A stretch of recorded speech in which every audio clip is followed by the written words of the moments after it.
Yeah, turn it up a little bit. Yeah, just a little bit.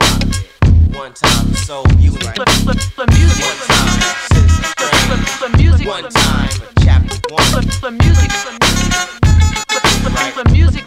Turn it up, son. You know that's. How we gonna do it? Money and sex and drugs and violence. Et non, Saint-Gilles, ce ne sont pas que des hipsters barbe avec des lunettes à grosse monture carrée noire. Ce ne sont pas que des bagels, ce ne sont pas que des sandwichs faits avec de la farine bio et roulés sur des aisselles ukrainiens typiques. Non, ce n'est pas que ça. Saint-Gilles, c'est aussi des magasins hyper geeks, avec notamment Forbidden Zone, une adresse spécialisée en matière de manga, de BD européenne et de comics. Mais moi, j'allais faire un peu.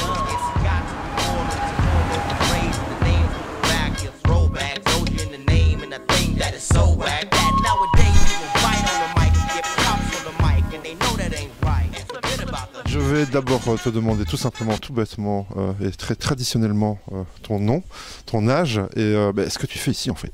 Alors c'est simple, mon prénom c'est Cédric, j'ai 44 ans et on a créé la librairie il y a près de 23 ans, voire peut-être même 24 ans. Et j'essaye de faire un peu tenir la librairie, donc que ce soit BD, manga ou comics, les jouets et tout. Et puis là, je m'entoure d'une équipe un peu nombreuse. Et comment est-ce que tu es tombé dans la BD, je dirais d'abord étant petit? Premier souvenir de BD petit. Eh bien, tout bêtement et très classique peut-être, mais j'ai lu Spirou Magazine, mon frère lisait Mickey Magazine et ma sœur lisait Tintin Magazine. Alors total, les trois ensemble, ça permettait de voir un panel. Mais c'est tout simplement ça. Et le switch, je dirais, entre la BD pour enfants et la BD, je dirais, probablement plus pour adultes, la BD plus introspective peut-être. Enfin, j'imagine que maintenant, tu ne lis pas que du Tintin.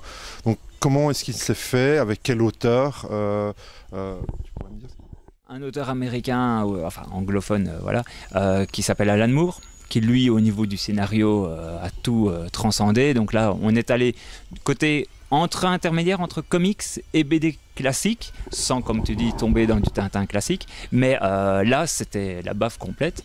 Puis un auteur plus moderne, enfin quoique maintenant il devient un peu même classique, c'est Larsenet qui lui a changé beaucoup, donc déjà dans la narration et tout, parce que la BD était très traditionnelle, ligne claire et tout, et lui il a mis un coup de pied dans la ruche et il a tout changé, quoi. Il y a un auteur qui m'étonne toujours, par exemple c'est Loisel, qui est différent, mais par exemple est passé de la série Quai de l'Oiseau du Temps, série classique des années 80, donc sans problème, et quand par exemple il est passé sur sa série Magasin Général, et je reconnais que là, par exemple, je m'étais dit, mais qu'est-ce qu'il est en train de nous faire avec Trip? C'est bizarre ce dessin pour une histoire du Canada, mais qui sait qui va.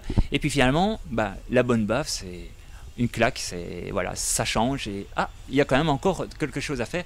Alors que pourtant, on pourrait se dire, le sujet était un peu banal ou autre, une tranche de vie, on en a déjà vu tellement. La BD numérique, les travelling, les petits sons qu'on rajoute, on a vu ça autant dans les comics que dans certains éditeurs de BD européennes. T'es pour ou contre? Pour la BD, il y a encore la nostalgie et le plaisir de feuilleter, et le rendu sur tablette ne sera pas comparable. Mais par contre, l'exemple pour la tablette, par exemple, c'est le manga, où là, qu'on le lise en version papier ou sur une tablette, le manga est fait pour du numérique.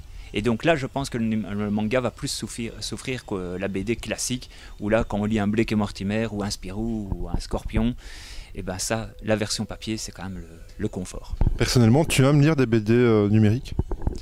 Non, j'arrive toujours pas, même en me disant tiens pour les vacances c'est pratique plutôt que d'avoir une valise de 40 kilos et on voyage avec Ryanair et on est calculé au kilo. Ouais. Alors c'est vrai que la tablette ce serait pratique, mais oui, pour des livres, oui ça c'est pratique, mais pour de la BD, non. T'as déjà sacrifié des slips et des chaussettes pour des BD dans ta valise de Ryanair? Ah oui, plus d'une fois, ça c'est sûr. Je peux te définir comme un geek de la BD, parce que nous en jeu vidéo on a geek, mais en BD est-ce qu'il y a un terme ou est-ce que tu acceptes ce terme geek de la BD? Cédric?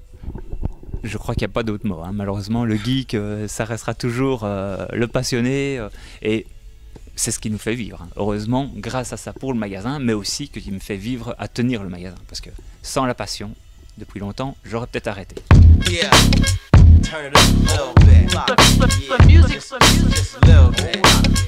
One time for soul music. One time for citizen strength. One time for chapter 1. music.